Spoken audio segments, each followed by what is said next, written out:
Welcome to Mapping the College Audition, a podcast where we explore the landscape of the college theater world and try to demystify this daunting audition process.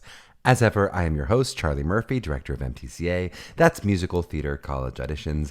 And today we have got a filthy sty of a show lined up for you. Dan Weschler of the amazing PigPen Theater Company is on the show today, and he is such an awesome guy. PigPen is in itself an amazing achievement and took a lot of remarkable people like Dan, and I think you can see in this episode how he was able to contribute to their success. Dan is also married to MTCA's own Katie Whelan, all of us meeting at Carnegie Mellon when we were there. I hope all of you had a wonderful Mother's Day. I'm sorry I didn't reach out and say that the episode before. On these Tuesdays, I'm not even thinking about the weekend. So if, God forbid, this President's Day this weekend or something, I'm going to miss that as well. But I spent a really fun weekend reuniting my daughter and her mother and getting to see Elizabeth absolutely slay in ragtime with the Boston Pops. She played Mother in Ragtime. She got a much-deserved mid-show standing ovation after singing Back to Before. And it was really cool to see her in her element with a whole new cast of great characters, making some new friends, etc. I also got to see the incredibly talented AJ Shively, MTCA's own, as younger brother in that same production, and he was great. We are working through a few more days of solo parenting while Elizabeth finishes up there, and then I'm going to sleep for about 2 weeks. Also, speaking of breaks, just a heads up that the pod will be taking a short hiatus this summer again. We're going to run a few rebroadcasts like we did last summer, previous interviews you may have missed, and it will be a shorter break than last summer, I promise. But always good for us to kind of pause and refuel the creative juices as we moved into season 3 now of the podcast, any changes, additions we want to make, etc. But before and after the break, we are going to have a few Broadway luminaries. I mean, big names on. So please stay tuned for the next few episodes. Don't mean to drop these secret names, but they will be coming. Some very exciting big artist guests I think you'll really enjoy. Okay, let's get to this interview with Dan. I think you're going to notice we are occasionally joined by Dan and Katie's lovely dog on the pod. So if you hear a squeal or two, this is one of the few times that is not Solvay in the background making that noise. But if you happen to listen really closely, see if you can catch MTCA coach Katie Whelan bipping and bopping around their apartment as stealthily as a cat. There's some really great comedy in watching her like slink under and then around the screen, because at one point she really thought the screen ended somewhere that it didn't. So like the way she was like trying to avoid an imaginary wall, even though she was fully on camera. It was very funny. So a great time will be had by all who choose to listen to or watch the YouTube video, I should say, of this once we post that. So I think you really enjoy. But for now, some of his family, but mostly Dan Weschler.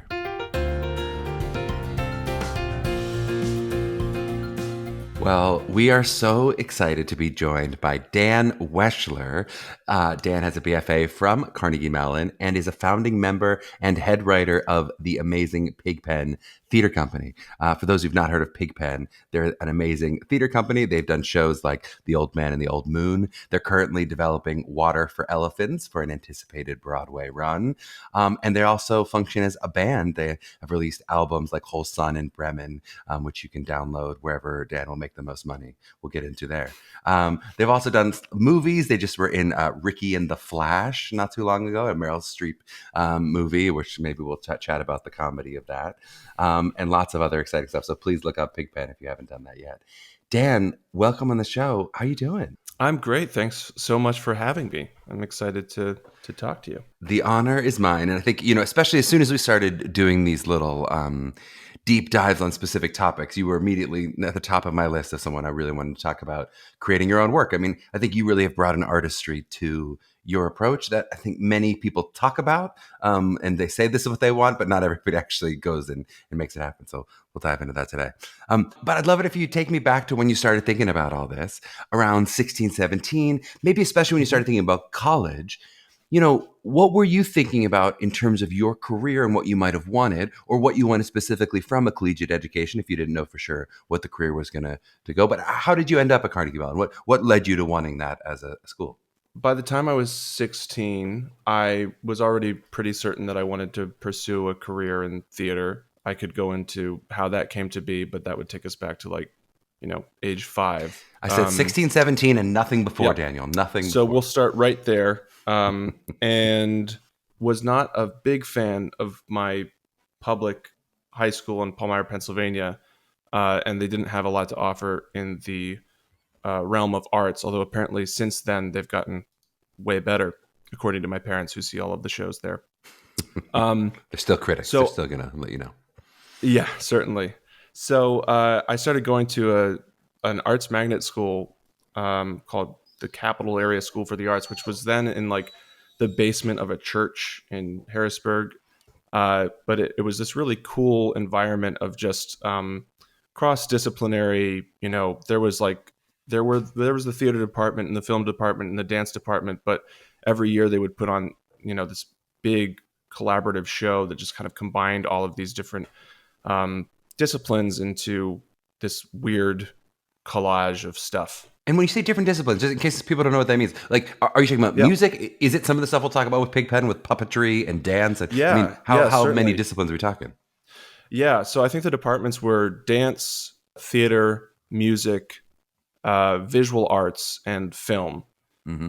So the visual arts department would be, creating props or backdrops for things. And then the film department would be creating projection stuff, and all of these different worlds kind of colliding to make this big, weird, ungainly statement. And I think, so that was like my first really exciting taste of total theater, where everyone kind of had their hands on all of these different parts of the process. And then that continued. I went to the Pennsylvania Governor's School for the Arts, which was a similar environment in that, it was these siloed departments that's really kind of got in each other's business. And we were all seeing each other's work all the time and finding ways to kind of expand our comfort zones. Mm-hmm. And I think the feeling of that, just sort of like full throttle creativity, where we were just making things really quickly and resourcefully, and just the excitement of that, I think, is what really stuck with me as I started to look for schools. I think before that, I had thought of myself as an actor primarily. And then after those experiences, when I went to look for college, one of my priorities when I started the search was to find a program that would encourage or allow kind of multiple focuses. And I think initially I was really looking for somewhere that had, like a dual acting and directing, or acting and playwriting. And there weren't a ton of those. I think, Boston University was doing something along those lines back then. And SUNY Purchase at least told me that they would, accommodate that. But at the end of the day, Carnegie Mellon, who was very upfront about, no, you're going to be an actor, or, if you come here.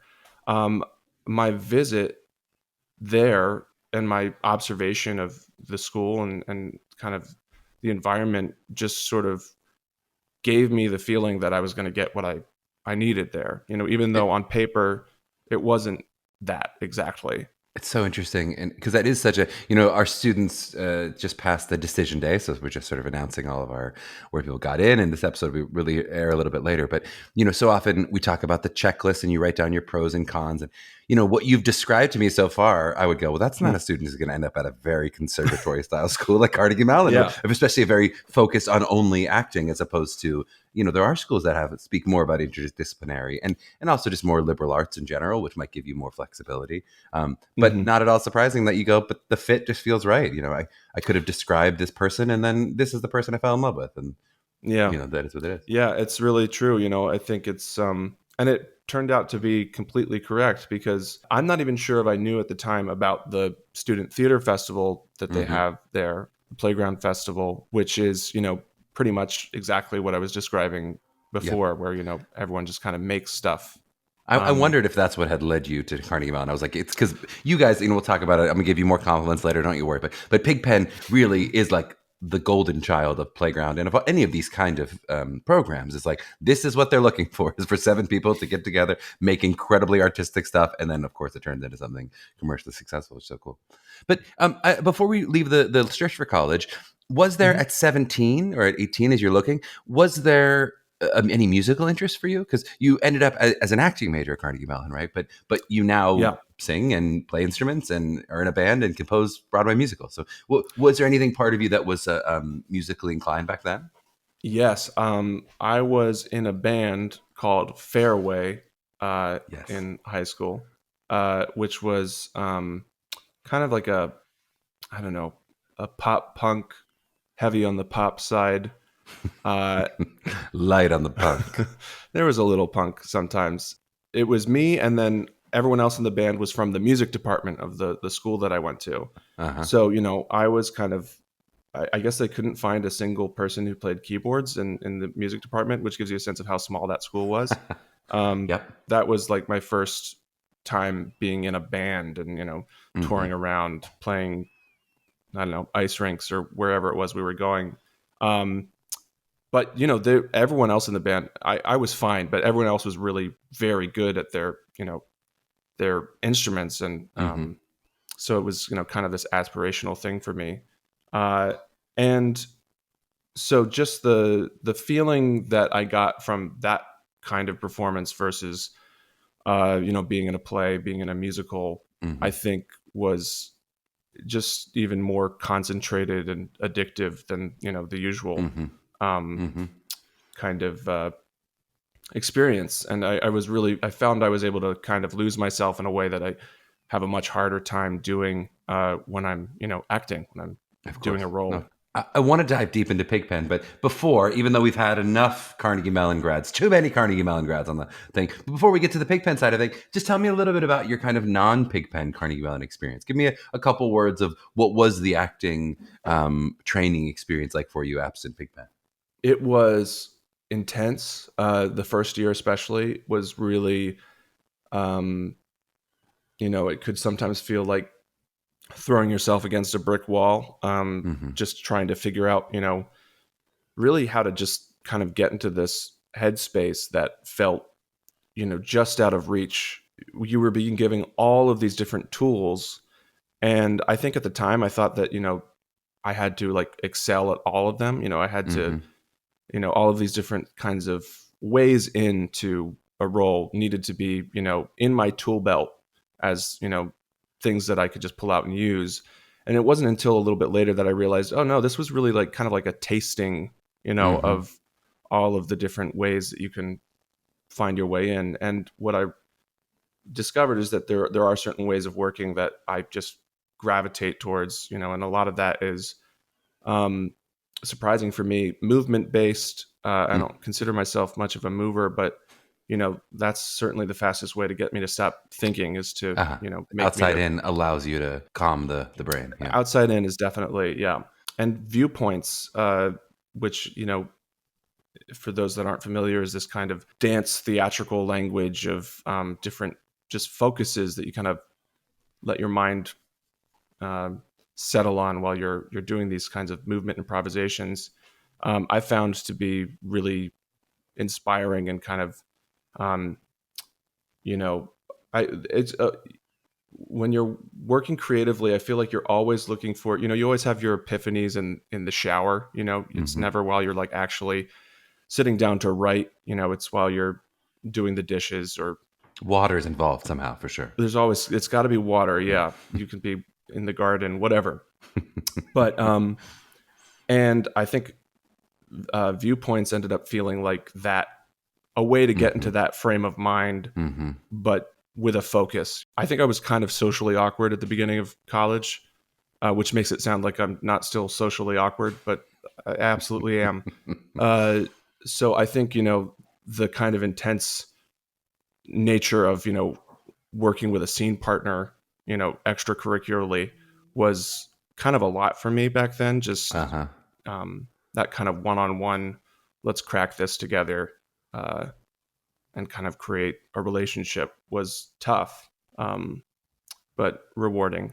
I love it. Something you said at the beginning, you're saying you're chasing, I think you said a state of mind. I'm paraphrasing you a little bit here, but you're sort of chasing a state of mind that was always outside of reach. Was that, you think, for you, the weight of your own expectations, or was it about, I see classmates that seem to be in a place that I want to be? Do you feel you were pulled by your classmates, or was it your own expectation that was sort of saying, I'm just out of reach? I think it was both. It was certainly, there are people that you watch them in performance and they seem to have this ability, this sort of natural ability to surprise not just their audience, but themselves, and I guess that's kind of that's what happens when you're present. I remember one of the first pieces of, I think it was probably Barbara Mackenzie Wood, who was the head of acting back then. And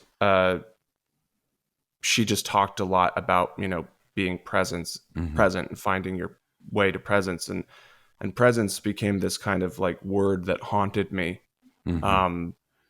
while I was, you know, busy planning all of the different ways that I could be present. Yep. In the future, and, you know, I'll be so present in a little bit. I'm telling you. I'm going to get there. Like, this is just freshman year. I've got 3 more years. Acting in college was so much more about unlearning, I think, than it was about learning. You know, it was about finding the confidence and freedom to let go rather than, you know, build up this like structure of, you know, technical ability. It's so well said. And I do think, you know, not surprising that that's where you were living for a lot of your years. So this conversation Ethan and I have both had. Ethan's one of my best friends who I host another podcast with. But I think, you know, as more intellectual actors, you know, if you approach it that way, it feels like you are always searching for that presence. And I think if you're, especially when you're young, you can spend time going, oh, those are the good actors. Those are the real actors. I'm this sort of intellectual fraud that like, I'm just fooling them with my brain or whatever that, but they seem to really be in it, you know? And then I think as you grow, you also see like, I mean, there's elements of that are true, that there are people who are so incredibly in their body, so in the moment, who really plan very little, but that also there are flaws to that there's things for them to chase too, of going, oh, I've ended up in a weird rabbit hole because I didn't plan any of this, you know? Yep. The grass is always greener. The grass is always greener. Let's get into PigPen a little bit. So again, for anyone who isn't familiar, PigPen is this kind of amazing achievement. You know, I mentioned it's sort of the quintessential example of what the intention of a playground, or now many schools have these playground-like programs, ways of going, how do we sort of foster creativity, right? We'll open up the possibility for people to create their own work. And it's like, what percentage of people actually do create their own work? But you guys did make, and we'll talk about some of the specific work. But can you tell me a little bit about the formation, the foundation? Like, did it happen with an intention of, we are starting, the 3 of us, or the 7 of us, excuse me, are we starting this right now and making this, you know, this is going to be what's a band, or it's going to be a theater company? Like, what was the experience of forming it as it started? It was really this festival that I think precipitated it, because, you know, I think it happened in the fall that year. So it was like right after we got to school. And this was your freshman year of school? Yeah, freshman year. Yeah. We hadn't really, you know, some people had made friends, but, you know, I kind of certainly hadn't. Yeah. I certainly hadn't. And I had, you know, socially awkward as you were. Yeah, no, I had, you know, people who I sat next to in class, but we weren't, you know, friends yet. And one of the guys in the company, Matt Nurnberger, I think he just sort of decided to grab an application and sort of just start walking around with it and saying, you know, do you want to put your name on this? Let's make something. So, you know, the 7 of us who wrote our names down ended up, you know, in a room trying to figure out what we were going to do. And I think the very first thing we did together was, you know, like a campfire storytelling game where, you know, it's that like 1-sentence story game where everybody adds a sentence. You know, that was what we knew at the time. And so we told this story. It was like a ghost story, kind of an Appalachian feeling, you know, haunted tragedy thing. And then we set that aside and went to work writing a play together. And, you know, 4 days later, we had this absolute mess of nothing that had like the ambitions of a, you know, like a fantasy doorstop novel and the actual coherence of a pudding. And we looked at that and we were like, well, we certainly can't do anything with this. And somebody said, well, that story we told at the beginning of the week was pretty good. Why don't we just do that? So we did. We took that, which ended up being the plot of a show called The Hunter and the Bear, which we've since rewritten and restaged a couple times. And we combined that with just some of the exercises that we'd been learning in our movement class. So we were doing viewpoints. And, we discovered that some of us had some musical talent. So, people would be playing along on guitar, banjo, and I think we pulled a couple of little cover songs from, I think we did Keep on the Sunny Side was the first song we played in a show together, because we were all big fans of Oh Brother, Where Art Thou? And then, so we had this weird little 20-minute folktale movement piece that had all of the kind of elements of what would become our theater company. So it had music, and it had shadow puppetry, and it had puppets. The other thing that happened just before that was this great festival in Pittsburgh called the Festival of Firsts. Or was it the first? It was what it was either the Festival of Firsts, or it was called something else, but it was the International Theater Festival, where all of these amazing companies came from all over the world and put on their shows. And we'd seen a show called it was a company called Suitcase Royale from Australia, and it was a 3-person theater company that played live music, very kind of Tom Waitsy sounding songs while telling this strange little folk tale and pulling out all of these cool little puppets made out of junk. And their set was like a hollowed out bureau, and which they turned into like a submersible, all of these different things that and the whole thing had this kind of like lamplit aesthetic of warm light and shadows, and so we just pretty much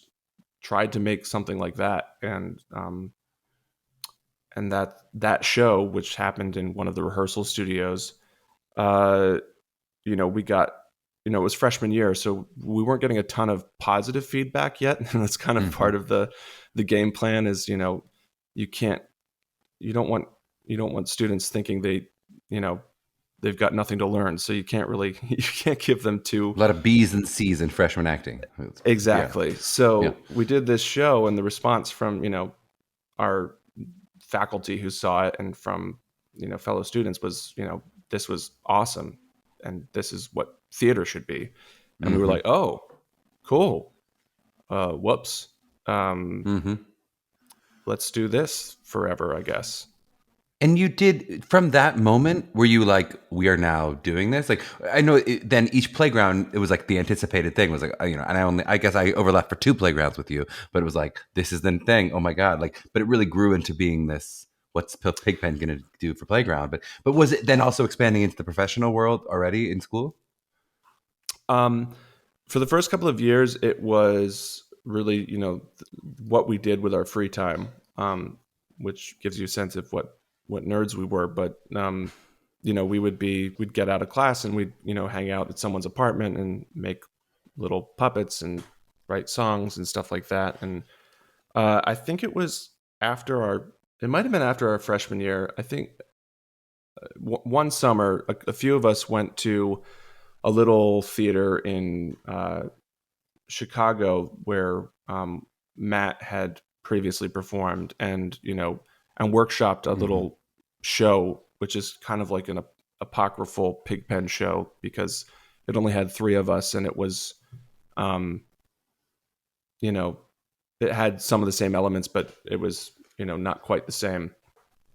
And that was, I think we got paid a little bit for that, but our junior year, we took one of the shows that we had done and we submitted it to the New York City Fringe Festival, and we went and did the show there, and that was our first, kind of trial run with, a quote unquote real audience that wasn't just our friends and family and professors. And we ended up winning, I don't know what they called it, but the like best show award for the Fringe. Top honor for play 2 years in a row is what I read in the bio. Yeah, sure. So we did that, and we met, some producers, and we sort of started, that we kind of had a tiny little foothold into, New York City, which we were just so, excited and amazed by. And now this is right before senior year. You're about to go back to school. Yeah. And so we went back to school, and then And then we did the Fringe again the next summer. But how does this relate to, there are 7 of you, right? 7 Mhm. actors, all of whom auditioned for an elite acting school, some of whom may have had the designs on interdisciplinary, some stuff, but at least some of whom might have been like, I want to be on TV or whatever, right? Like, how Yeah. did that mesh now?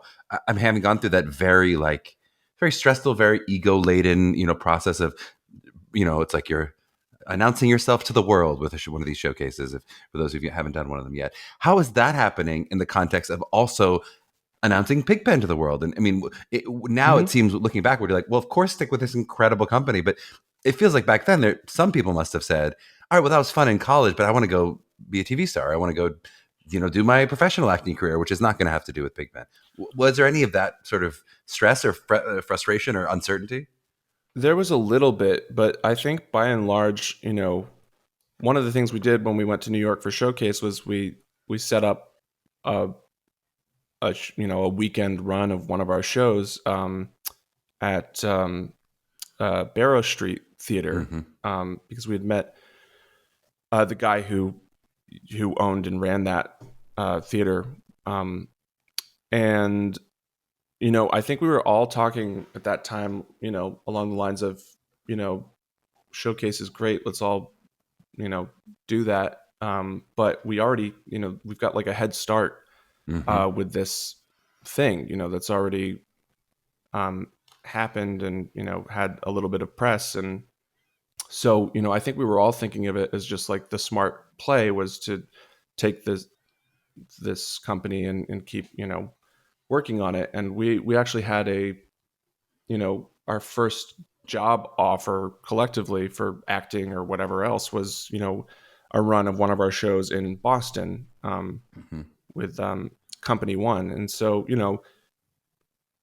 at that point, it's safe to say we were just following the money. Not that there was much money, but, there was a job and But there's interest, professional interest, yeah. right. So we did that. You say that's smart, and I think it is smart, but I just do think Yeah. it's not obvious. I think it is a rare group of 7 people where not at least 2 of them are going to say, Yeah. "Great, great, great! I got to work on my own personal buzz because Very I'm true. not going to build my career through PigPen." But I think it is a testament to you guys that you at least stuck together, even if there was some of that friction at times. That that you did stick together through it all. Yeah. Well, we had a lot of positive encouragement, and especially from other creators, writers, actors who we Mm-hmm. met, in the business, they all kind of told us, this is what everyone's looking for, is for Mm-hmm. people who they can work with, who they trust, and who are all kind of, pulling at least in the same general direction. Mm-hmm. Um, but that's not to say, certainly some of the guys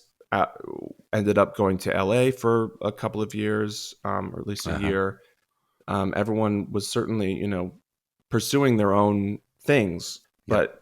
but Pigpen just kind of kept pulling us back together. When you talk about the 7 of you and how credit is shared, I mean, obviously it is impossible in a group of 7. It's possible in a group of 2 or 3, but it's Mhm. especially impossible in a group of 7 to have exactly equal contributions or Yeah, exactly equal shares of the limelight. Like, it feels like you guys are a company that does this as well as anyone I know, but still there must be some frustrations of going, how do you do this? How do we share finances, and how do we share, mm, credit, and how do we share, because not everyone is doing everything the same.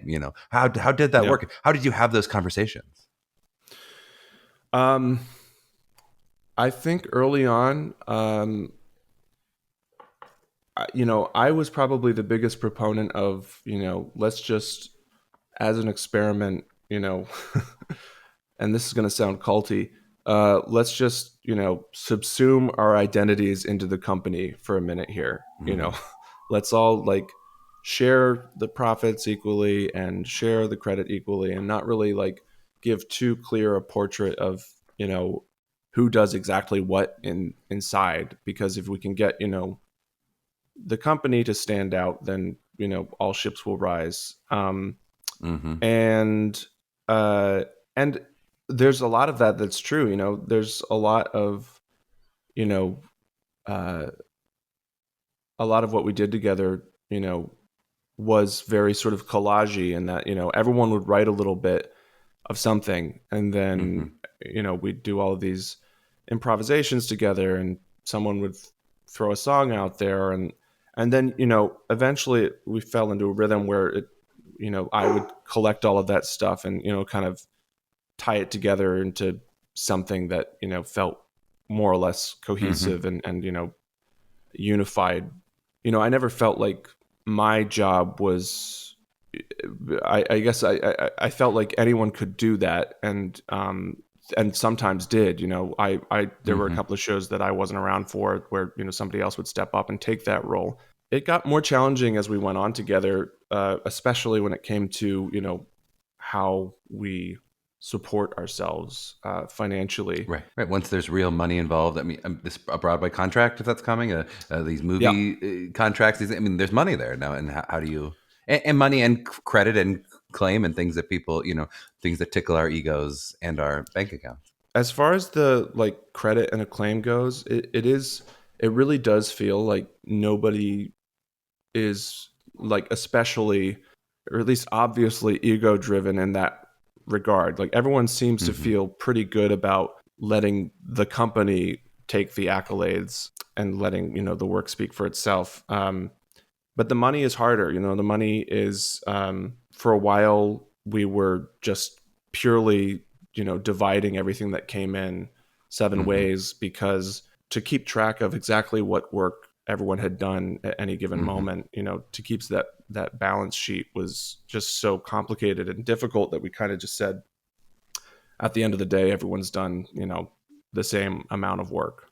And more, we tried to find other things to tie it to. So, time and presence in a room was a big factor. If you're in the room making something, then you're getting paid for that time. But even that has become challenging. That's right. I think we're always in conversation about that stuff. And, we've never settled into a single model, I guess. These are incredibly difficult conversations to have in your 30s. Yeah. I mean, in your young 20s, to be sort of adulting at that level it's really impressive. And I think it's, again, the reason I keep bringing it up is not because I'm like, where are your big egos? You should all have egos. If anything, the last episode we just did with Sean Allen Krill, we talked a lot about generosity, especially on stage, what it is to be generous in terms of serving the story.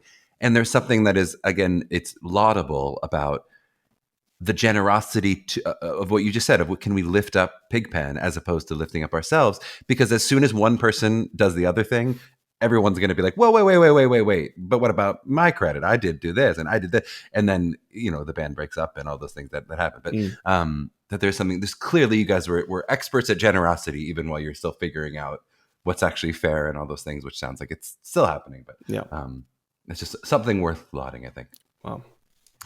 Let's talk a little bit about, we have many multi-hyphenate artists on the pod, just like yourself. But it's, it's now, I think, normal enough to hear an actor, playwright, director as sort of a multi-hyphenate person, but really interesting from the perspective of a group, right? Obviously, you have theater company in your name, so people are going to think of you as a theater company. But I think probably more people now know you as a band than as a theater. I mean, my little brother who bought my dad a t-shirt of PigPen Theater Company because he's a fan, not for me, right? I mean, he may have from at CMU, but he listens to you guys as an indie band. He thinks of you like that's what you are. Like he'd be like, wait, they do shows, right? Yeah. But like he listens to you just music. So I guess how do you sort of label the hyphens of PigPen and especially when you're pitching yourself to write a Broadway musical or all those different things? Yeah, I mean, the band thing happened fairly early on in our professional lives together, and it quickly became, a really fast way to just expand, the fan base, because theater is so slow and takes so long and is so tied to, a single location. At that time, we were lucky enough to sign with an agency who was willing to represent us both for our theater stuff, but also for our music. And so we had, a booking agent who, was able to put together these tours for us where we would go out and, play rock venues around the country. And, that was, first of all, just, immensely cool feeling to do. Gave everyone, again, that full performance experience that you really can't match with anything else. And it just gave us fans, all over the country, in little pockets. And we've seen, people who know our music, come out from cities where they've seen us play to see our theater, in one of the several, larger cities, theater markets that we've done our shows. The line that we would give at our concerts for a long time was that we were a band and a theater company, which seemed appropriate. There was a surprising amount of confusion from at least the venues where we would go, where, we would show up and these places that were really like rock clubs, they didn't put on theater, would be like, all right, so what, do we have to like load a set in, or what is happening now? And like, no, we'll be playing songs, let's be clear. There was, I guess a little bit of identity confusion then, but mostly we just found, at the beginning we were getting people who knew our theater to come to our concerts, and then eventually that kind of reversed, and we had people who knew our music coming to see our theater. And it's obvious why. It's just so much easier to share music, and we by doing these little miniature tours, which we were lucky enough to go out on, we also had the opportunity to go on some kind of music recording podcasts and radio shows and all of these things that we just wouldn't have had access to through just our theater alone. I think there's just like a wider pool of publicity around music in that way. And not right around YouTube and those kind of things, but not so far away, right? It would only really started in college for us, or for me. So, yeah. You'd be pretty new when you're putting Bremen out on YouTube or whatever. That's just when music is really being found that way, and people are sharing stuff and all that stuff. Yeah, very true. Can we talk about the musicality of it all a bit? So, you said a couple of us played instruments. You were in a band in high school, right? As you sort of were discovering this in Playground all those years ago. But clearly, given the level of musicality now present within the group, unless it's all just masked and masqueraded among different artists, was there a lot of like, you have to go learn this instrument for the sake of our sound? We need a banjo. We need a backup banjo. We need how did that work in terms of you guys creating that among the seven of you? Banjo was never a problem. We have a surfeit of banjo players for some reason, but we did have so everyone had some kind of background. Everyone was in a band in high school, at some point. But some people were, more serious instrumentalists than others. And I think the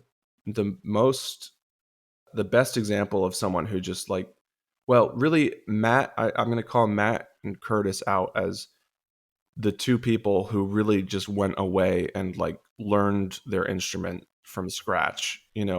Matt, I remember I was living with him in Shadyside, and I had my dad's just beat up, terrible, painful to play acoustic guitar sitting in my room gathering dust. And he just sort of took it one day and went away and came out a few months later, a guitar player. And now, I think he's probably just the most technical, he's guitar one. And he's a really, really good guitar player. And Curtis, similarly, I don't think anyone had to prompt him. I think he just said, we don't have a bass. We need a bass. And so he started playing bass. This episode I think will release not directly after Sean's episode, but so much of what we're talking about with generosity on the stage, I sort of did a little takeaway on what does this moment need right now? And something that you talk about often in a theater rehearsal, just a lot of people are voicing a lot of strong opinions. Do I need to add one into the mix right now? Is that what this moment needs? But talk about an extreme example of we need a bass. Can I be the person who fills that need? Is just such a valuable skill set as an actor. If you can go, I think I can learn. I can spend the time to do that. It's so cool. Yeah. Yeah. No, it was definitely helpful. What about the puppetry of it all, right? So puppetry, and I'm sure there's also some other things that I wouldn't necessarily have the language to speak to, and what makes the unique experience of a PigPen show with between the lighting and the puppetry and the movement and the music is really a pretty amazing experience. But did that all just come from that playground experience? Did many of you, or from having watched that international show, where does all that additional stuff that often is part of a PigPen show exist?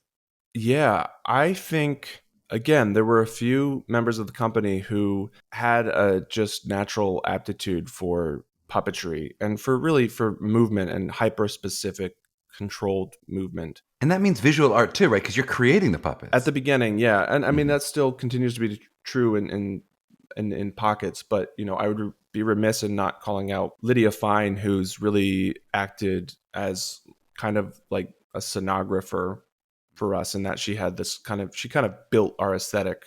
The first show we did was just us, and I think everything after that we brought her and a lighting designer, Bart Courtwright, who really helped establish the world of our lighting, and made all of these handcrafted weird lighting elements for us.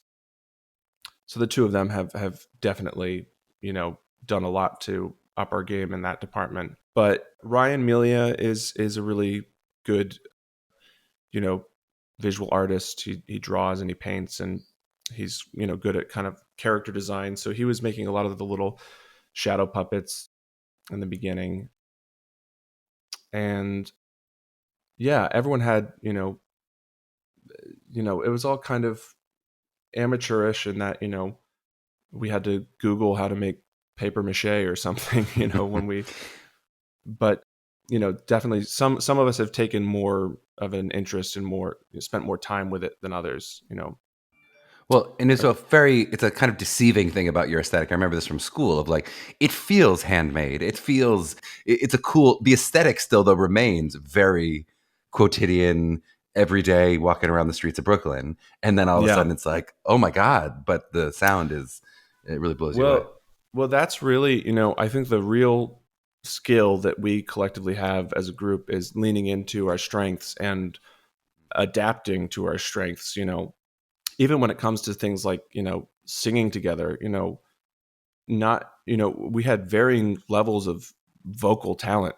Ryan Melia, for anyone who's heard him sing, has the voice of an angel and always I mean, has. really And sounds like he could be a rock star. Like if he did a yeah. different career, he could just be I mean, he is in some ways a pop star, but it's just like Yeah. when you're in the middle of an acting degree, you're like, why are you here? Why aren't you in LA Yeah. singing? Like, Well, yeah. the first time he pulled out a guitar and sang for us, that's kind of the reaction we all had.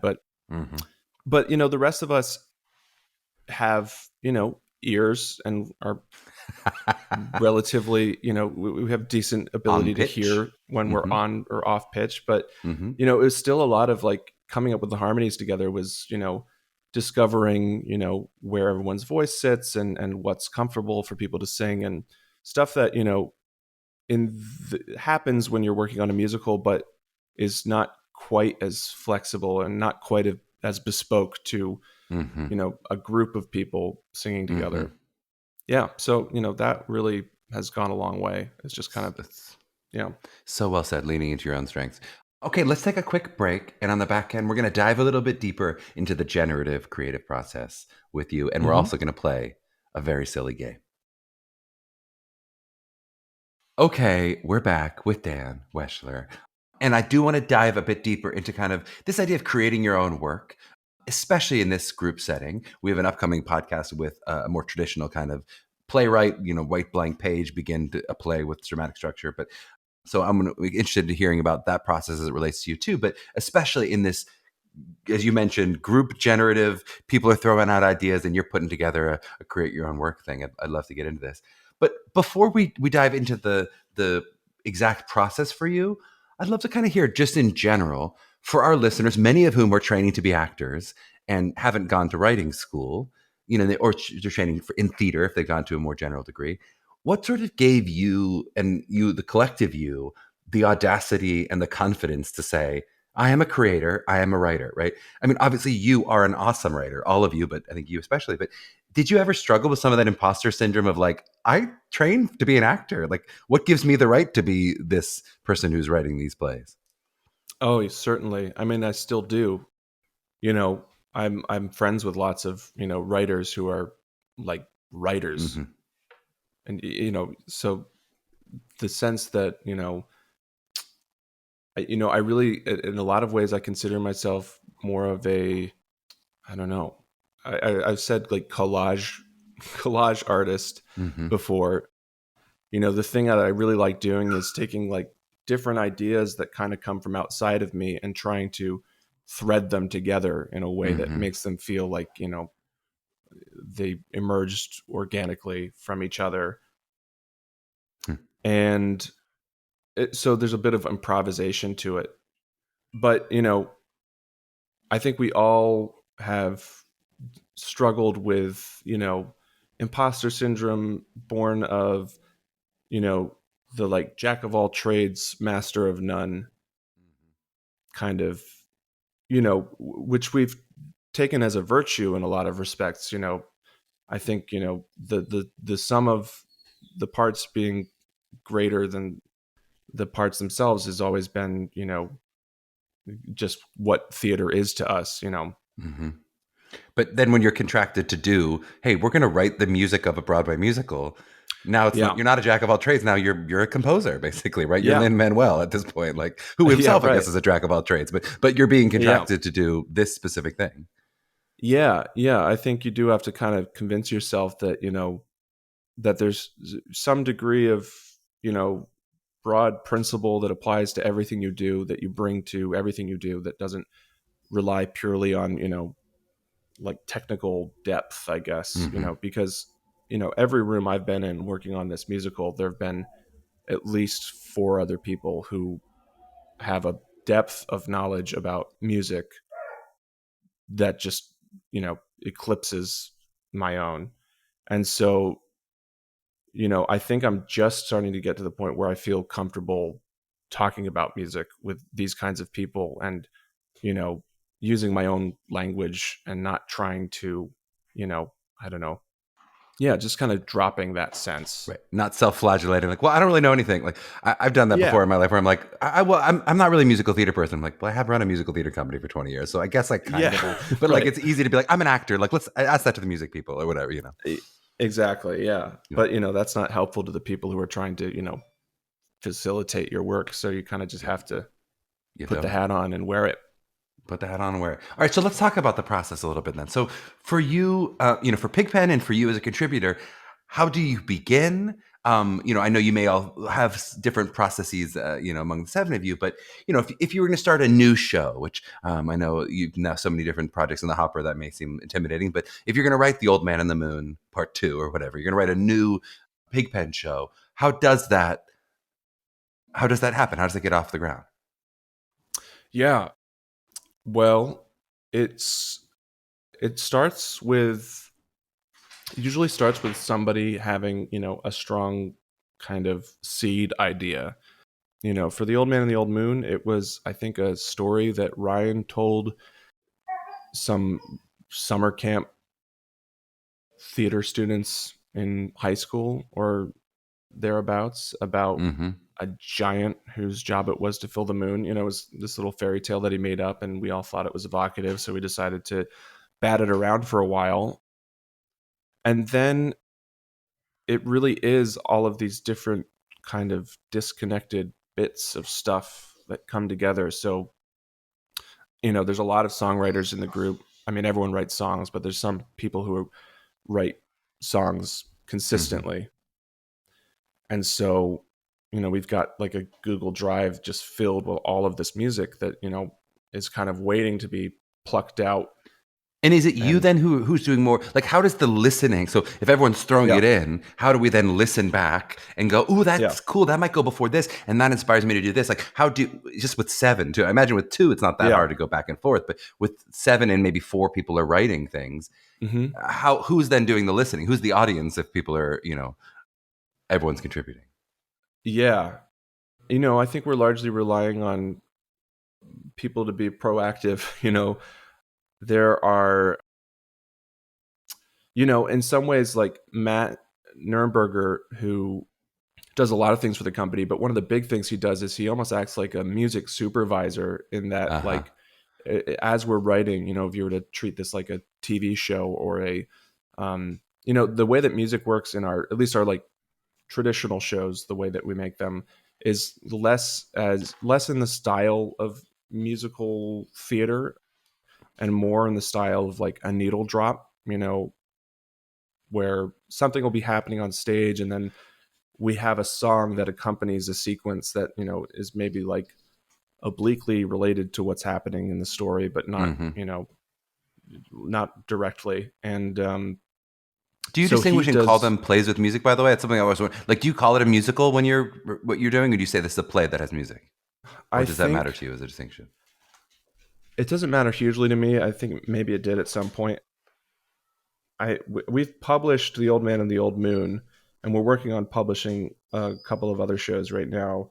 And I can't remember what we landed on. I think we either said, I think The Old Man is subtitled A Folk Tale with Music, as opposed to a musical folk tale, which seems appropriate because, there's not quite enough, songs. Right. And most of the music, to your point, is not carrying the story as much as it is the story. Exactly. And then there's movement and music that is almost to the side of the story or whatever. There's like but one not all. song. Some of it does, yeah. There's one song that is really a point of view song from the protagonist's perspective, and the rest of the show is much more soundtracky. Mm-hmm.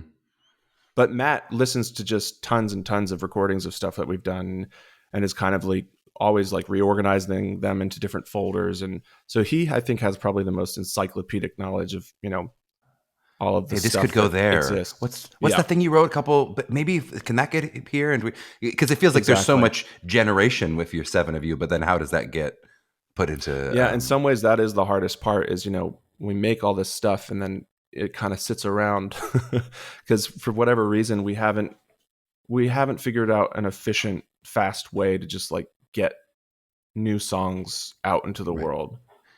Well, it does feel like what you're losing in efficiency, you're gaining in creativity, because it does feel like it's easy to be like, okay, we're going to write a song of this and do this, but I'm like, but are you going to get the same level of quality? But and are you? So you may have answered my next question already. Then is it that you're just generating art in general, not I'm writing for this to be an album, or I want this to be a concert, or I want this to be a PigPen show?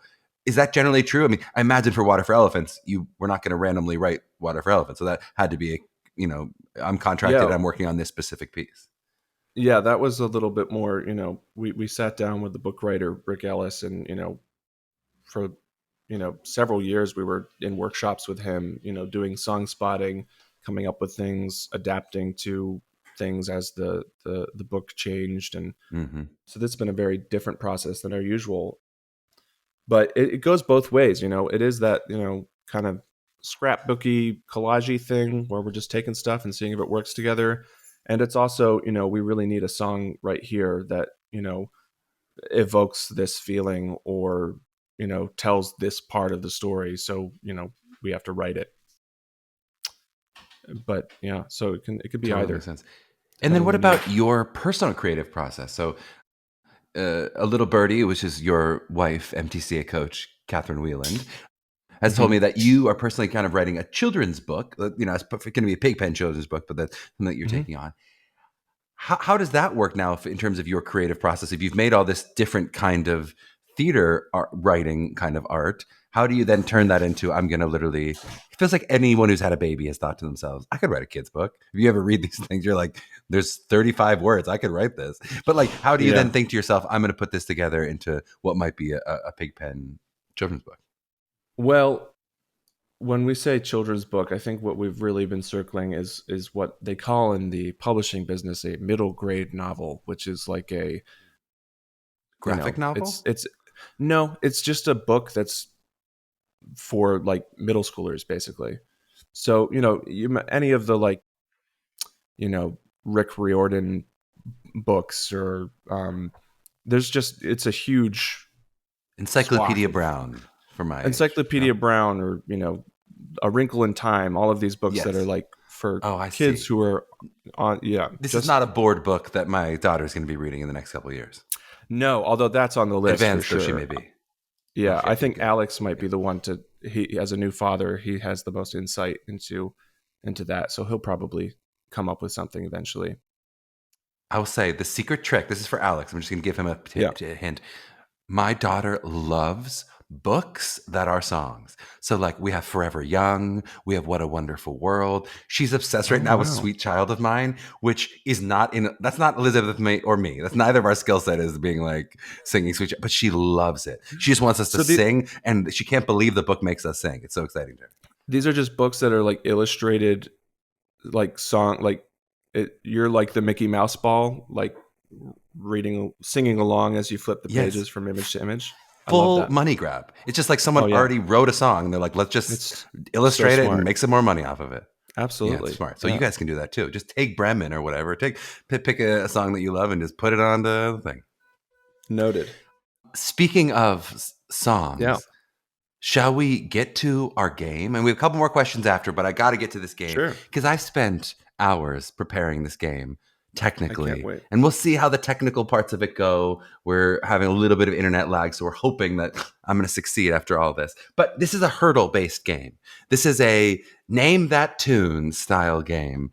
Okay. Which, have you ever played Hurdle? Do you know what I mean? This is like HRDL. Yes. Yeah. My younger brother calls it a heardle, which I hate. But it's you have to hear it. It's like, like you hear a little bit and then you can hear a little bit more. We're not going to get that technical. You're just going to get a very short snippet. And you're going to try to identify which PigPen song this is, because mostly going to be PigPen songs. Okay. But then a couple of them will not be PigPen songs too. So you have to either identify which song, or you don't have to tell me if it's not PigPen. But I'm going to give you probably the starting 3 seconds of these songs. How do you think, before we play, how do you think you're going to do at this game? I think I will. I think a 65% accuracy would be great. Was that you said 55%? 65. Yeah. Just slightly over the 65. The line. Okay, great. That's pretty good. A monkey would be 50, so you think you'll do 65. You'll pass. Exactly. I don't want to go way out on a limb here.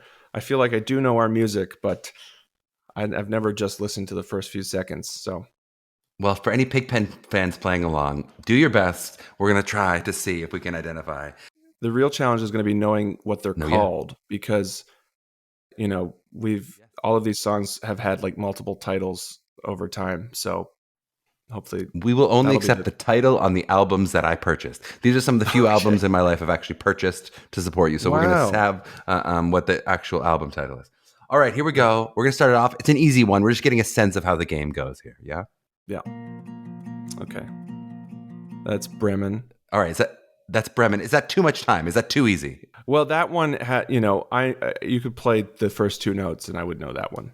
That was one of the first songs I wrote for the company. And I wrote it on the piano. So it has a very distinctive non-guitar.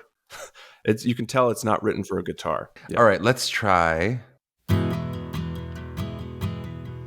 Oh. Ooh. Is this one of the 35%? Is this Lonely as Me? That is not correct. No. That is not Lonely as Me. Oh, no. I'm going to give you a little more time with it. Oh, yep, got it. You Woke, I Waited. You woke. Okay. I waited. You woke, I waited. Okay, I gave you one. We're not going to be so nice every time. I'm not going to always give you a second chance at it. I appreciate that. I I don't know which one that counts as, but it's not it. Yeah. Okay, great. Here we go. That's not us. That is not you. Very good. Very good. I thought I'd try an early one in there. Some band called Virginia Coalition. Oh, cool. We would never allow Arya to start a song with drums. It's just that's it. That's it. It's just not. That's not how it works. Okay, great. Here we're gonna try another one. That's Just Like the Sea. Well done. Very well done. Okay, good. Just Like the Sea. Very distinctive beginning. Yeah. Is that also you because it's piano? Yes, although I believe Matt actually wrote that original riff. The dega thing is him, and then I like kept going from there. But that part is him. I love it. All right, we'll try another one. Uh-oh. Oh boy, that could so easily be a Ryan Melia song, but I don't think it is. I don't think it's one of ours. Is it? Correct. That's one of my better fooling ones. That's Passenger. Ooh, that's the band close. Passenger. Oh yeah. Well, that really sound. I was like this. I was trying to find ones that could sound theoretically like you in my book. Yeah. No, that was good. Well spotted. Okay, great. You're so far doing perfectly with the 1 second strike hit here. Sure. That's Mayfly. Mayfly, a bonus track. Yes. Excellently done. Which Ben wrote, Ben Ferguson. Ben, congratulations, Ben. It's a fantastic song. Here we go. Wow, that was so quiet. Mm. Again, I don't know if that was us. Mumford and Sons, which Oh, must now be the you're- most compared. Now you're playing to you. hardball. Yeah. Yeah, Mumford and Sons compared to you, a very similar sound around that time. Oh, it was really a blessing when they like hit their like 80s wave, because then we could carve out our own identity. Yes, correct. They're like, all right, fine, they got their own thing. Is that We Stand Alone? We Stand Alone. You're doing perfectly with your songs so far. You actually have gotten perfectly for all the songs, but you're doing very, very well. You seem uncertain sometimes when it's not you, but so far you've been doing great. All right, a couple more. Okay. I take back what I said about not letting Arya start a song, because that is All's Well with Jose. Come on, that's what I was trying to get you with the This Is Him. I thought maybe there's a chance on the. Yeah, no, you're right. Fine, you're right. Doing great. I think it's not us. I mean, a lot of this is just if I can't immediately recognize the song, then I'm guessing it's not us. So far, amazingly, you're crushing it. Yeah, that's the Lumineers. The Lumineers, also a similar yes. sounding band Yes, from another- around that yeah. time. And our very last one. Here we go. Oh yeah, this is us. But what is the song called? I need to get you on one. You need to show that you're human and get one wrong. Well, I guessed this earlier, but I'm going to guess it again. Is it As Lonely as Me? It is As Lonely as Me. There it is. Perfect. Okay. A perfect round. Maybe minus the one for not getting it, but you've done wonderfully. If any of you enjoyed those little snippets that you heard, please, where do you make the most money if people download? Apple Music, Spotify? What do you want? I guess probably Apple Music, but honestly, we're happy for people to listen. We're not really. Yes, it's lovely to pay people for their music. Too nice, Dan. I'm trying to get you the 1/7 of a penny you're going to get from a download here. I'm trying to hook you up. Come on. They need to write us for the $200 signed vinyl that we provide upon request. That's right. That's what they should do, is for the signed vinyl. It's the only way to listen. Yeah, I cut you off on a couple times during the game too. Was there some things you wanted to say in terms of what was the experience of listening back to songs that you've written? I made poor Cameron Adams, who's been in 13 Broadway shows, I made her do like lines from her lines she's understudied. She was like, "This is killing me. I know somewhere in my brain it that's is." rough. What was the experience of listening back to these ones that you know so well? Yeah, I haven't heard them in a while.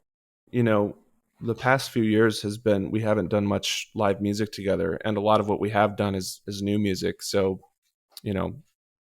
it's fun to revisit. Memory Lane. And I didn't do some of your more recent stuff, partially also because these are the only two albums I purchased, and so that's how I could play them for you. What a world. Yeah.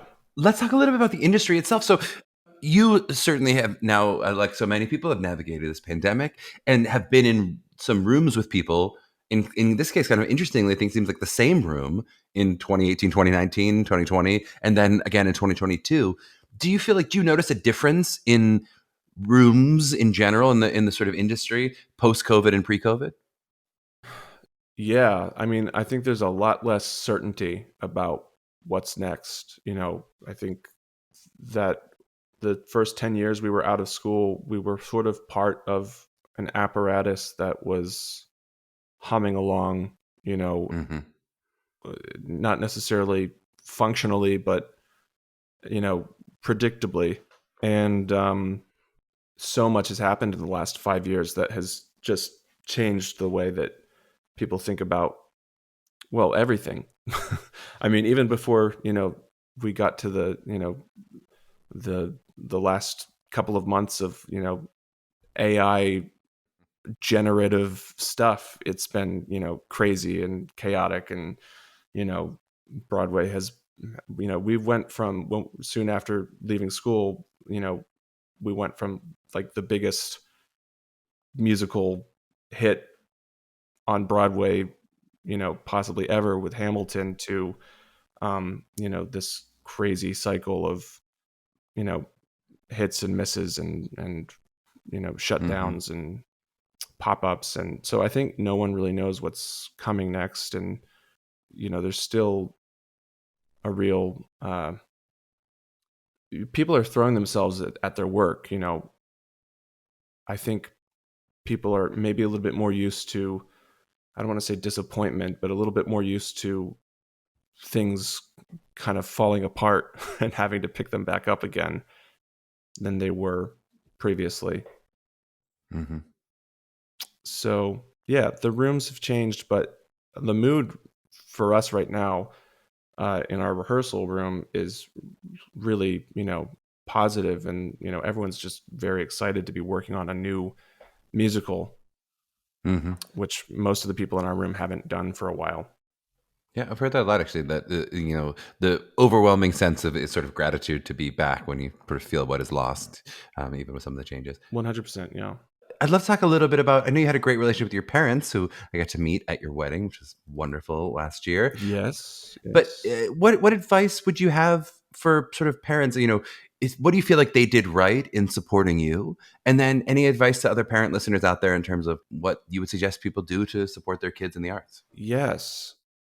Well, certainly, if they're listening to this podcast, they're already doing a great job because Thank you. Plug. Thank you. Download it on Apple Music. Exactly. the level of interest in your kids, creative career that it takes to throw on a podcast about college auditioning is, I would say beyond the pale of commitment. So that's great. Congratulations. Well done. It's just barely adequate, guys. That's not true. Don't listen to Dan. Oh, okay, sorry. No, That's the very bare minimum is listening to every episode to the end. No, there's more. There's more. Stay tuned, Yeah. and Charlie will tell you Yeah. what else. Yeah. But yeah, I think, I think fostering someone's interests, and that it's that delicate balance of, encouraging someone without making it their entire identity, I guess, because we all know the parents who see talent in their kids and then sort of crush them with the pressure of, fulfilling that talent. And I was lucky enough to have parents who, absolutely were supportive and, drove me to, all around the country for college auditions and all of that stuff. But, they weren't like, they gave me space to, make my own mistakes and learn my own lessons.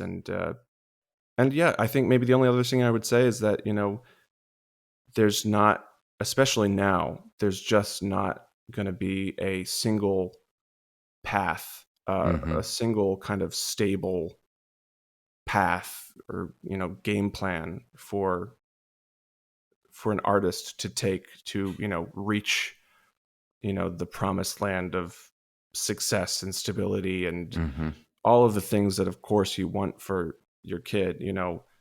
There's going to be some crazy zigs and zags, and the industry is going to change so much that, I think for a lot of people who saw their kids, sitting in front of a computer making these weird like YouTube shows in 2010, never would it have in their wildest dreams have turned into, a profitable business or like a way to like live in this world. And I think everyone was pretty surprised by that. And, I would just keep your capacity for surprise open, because it's going to get very surprising.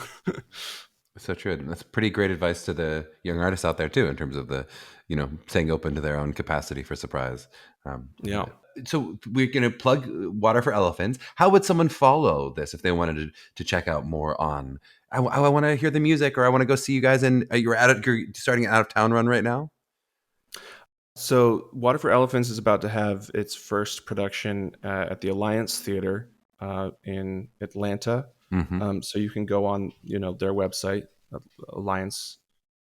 I think it's alliancetheater.com. They're going to Google Alliance Theater. Let's be honest. Nobody does a typey. That's fair. And that starts previews in mid or late May, I want to say. But again, go to the website. And you can follow us on Instagram, PigPen Theater Co. You can visit our website, pigpentheater.com, where we, put updates to things. And just the way we've been doing this in this episode, isn't it amazing? He gives PigPens, but does not his own social. Don't follow Dan, follow PigPen. Well, you could try, but country above self. I don't really have my own social media presence. It's all through the company. I love it. So a true cultist. That might change at some point, but I love it. Well, Dan, thank you so much for the time today, man. This was such a joy to get to chat with you. yeah, it's a pleasure. Thanks, Charlie.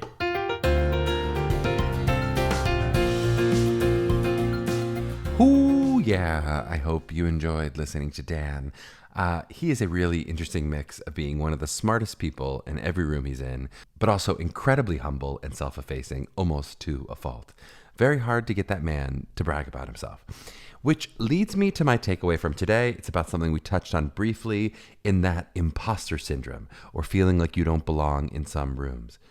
I obviously don't know what everyone's experience is, but I know more people than not will have had this experience at some point in their lives where they feel like, I don't belong in this room, right? Maybe they feel like, I'm a fraud. These people are all geniuses. What the hell am I doing in this particular room? The obvious advice is that this is an instance of fake it till you make it, that everybody doesn't belong in certain rooms until they do belong. And that is definitely true, that with time and experience, you're going to feel more comfortable. But I also think that this is a cultivatable skill to some degree, in that the same way actors can work on actively taking up space on stage, and we talked about that in a recent episode about how to take up space generously, not apologizing when it's your moment, but not sucking up all the oxygen in the room when it's not.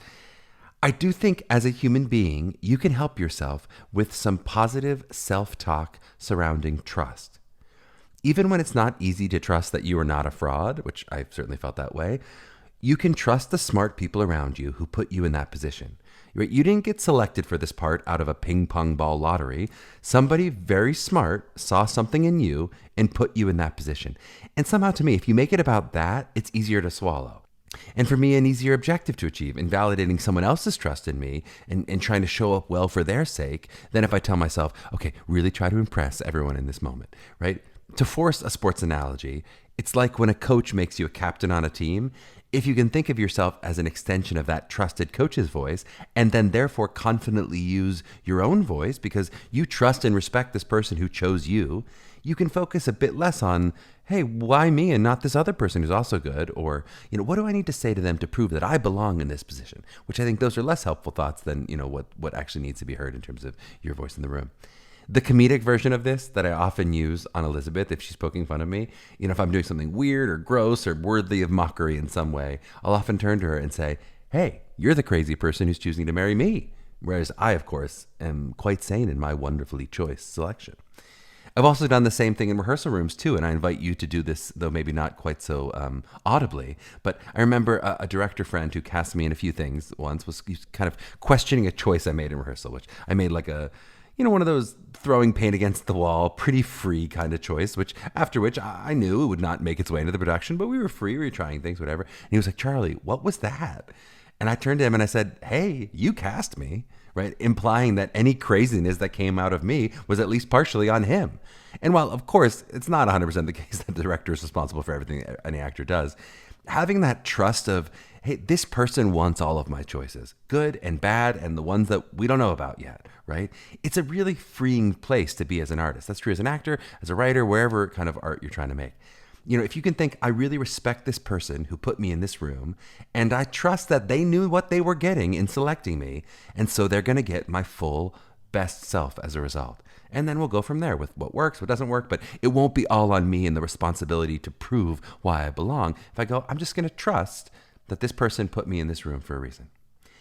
And there you have it, another podcast in the books. This podcast was expertly produced by the wonderful Meghan Cordier. You can follow us at Mapping the College Audition on the gram or other places in our show notes. And you can head to mtca.nyc for help with your individual college prep. If you're moved to give us a little review, either on Apple Podcast or a Google review for MTCA, we'd be endlessly appreciative. But of course, we understand if you don't. Your ears and your attention are gift enough. To my young artists out there mapping their journeys, go listen to some PigPen. I think you'll be inspired. We'll see you next week.